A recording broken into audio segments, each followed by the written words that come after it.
Hey, what is up, awesome people? Shady Wags here with Got Your Back Gaming. I hope you're doing great. I know that I am. I'm going to be doing a walkthrough on Astroneer for Xbox One because I know these controls and the lack of a tutorial makes it a little bit confusing. At least it did for me. Once you start the game, you're going to use the directional pad to highlight the left or right arrow, then hit the A button to select the astronaut that you would like to use. Past save games are going to be to the right of the astronauts.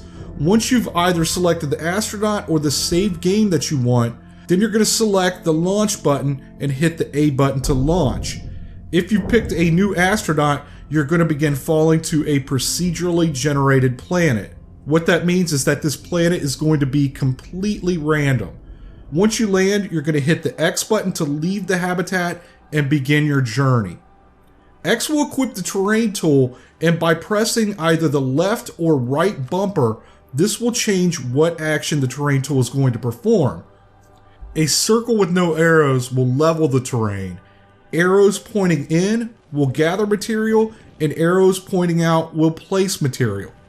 With that terrain tool equipped, hold the right trigger to begin flattening, adding, or removing materials to the terrain in the highlighted green circle.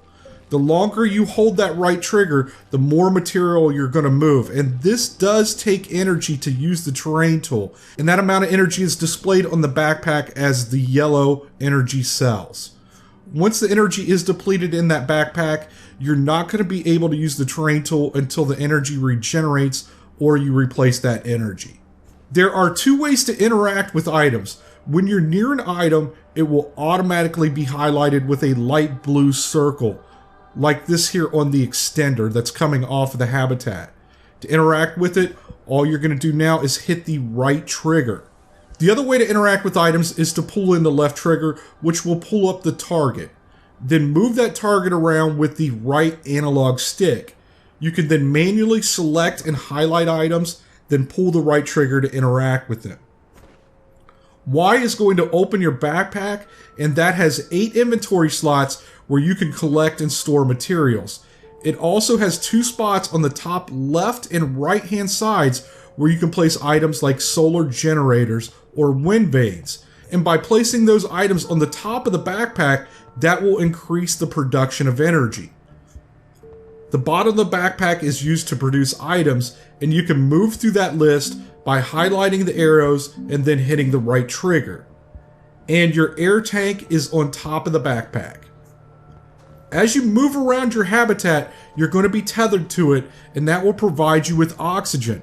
But if you step out of range, that tether is going to break and you will begin using oxygen from the tank. Once that oxygen level hits 0, you're going to begin suffocating unless you can resupply yourself with oxygen. If you do get back within range of the habitat before you suffocate though, it will tether you to it once again and your tank will begin to fill up. Other ways to fill your oxygen and power is by using the terrain tool to pick up material. Oxygen and power can be located on the ground or in deposits. And to remove items from deposits, equip your terrain tool, then position the target until it fills the green arrow. And then you're just going to pull the right trigger to begin collecting the materials. Any items collected are going to be automatically added to your backpack. If you're adding oxygen or power, your backpack will use the items from the inventory slots before they begin to use them from your main supply. So you can see here the oxygen from the backpack is being depleted first. Once that runs out, it will then begin using the oxygen from the tank.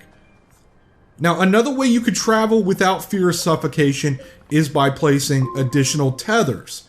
To create a tether, first you need to collect some compound. Now open the backpack, select tethers, then right trigger to click on the produce button. Those tethers will now be placed into an empty inventory slot.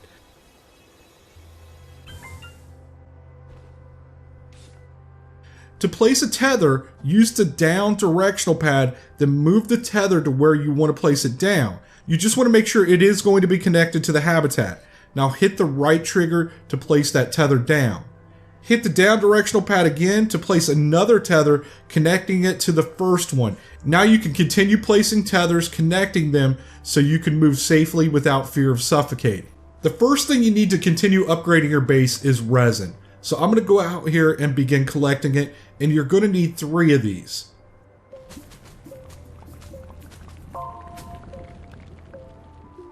Once I have 3, I'm going to head back to my base. I'm going to now right trigger to extend, and now it's telling me I need a piece of resin to complete this extension. I'll open my backpack, highlight a resin, then hit the right trigger to grab it. Close my backpack, then move the resin to the extension, then click the right trigger to place it, and that will build out the extension. Now I need 2 more pieces of resin to build the station. I'll open my backpack and place both of those pieces of resin onto the platform, and the station is completed. There are different types of stations that you can build. To select which one you would like to build, hold in the left trigger, highlight one of the arrows, and then hit the right trigger to select the station.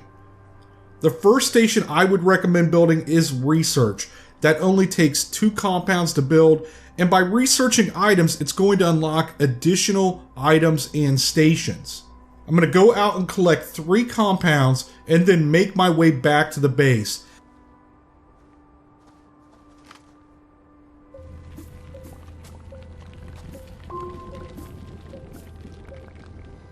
And I'll place those 2 compounds on top of the platform to build the station.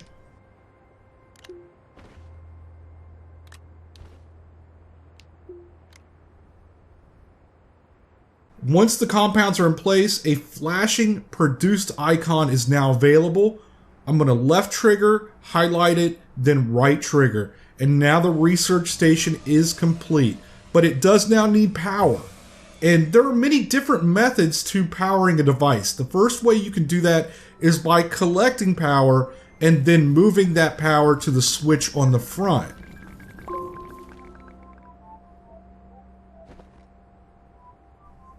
I'll go ahead and grab this power out of my backpack, then place it on the front here, and it begins fueling the power cells.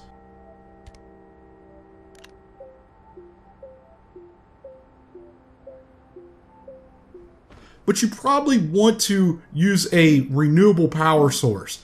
So I'm going to go ahead and open my backpack, and I'm going to select solar, then produce the item. That small solar panel is now on the side of my backpack. If I kept it there on the side of my backpack, that would increase the rate of energy production. But I'm going to take it off of there and move it to the front connector of the research station. Now, after I use that station, it will automatically begin recharging if there is sun available. As you're exploring, you're going to discover items that need to be analyzed. Highlight these items, then right trigger to select them, and now you want to walk them back to your base and place them on the research station. If the station's powered up, you're going to see an orange icon. Go ahead and click on that icon, and the item will be researched and added to the list of items you can now produce.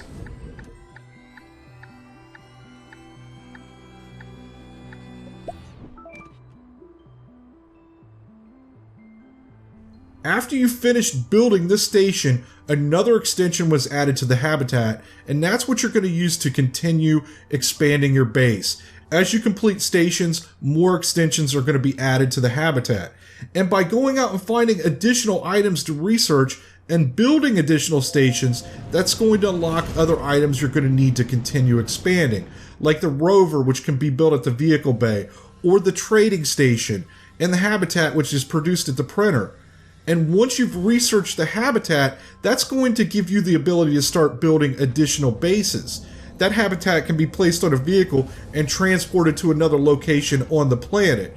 Or you could place the habitat on top of a shuttle so you can transport it to another planet. I hope this walkthrough helped you out and explains how Astroneer works. And if you'd like to see more videos on this game, give me a thumbs up and let me know in the comments below. Thank you for watching, I really appreciate it, and until next time, have a good one.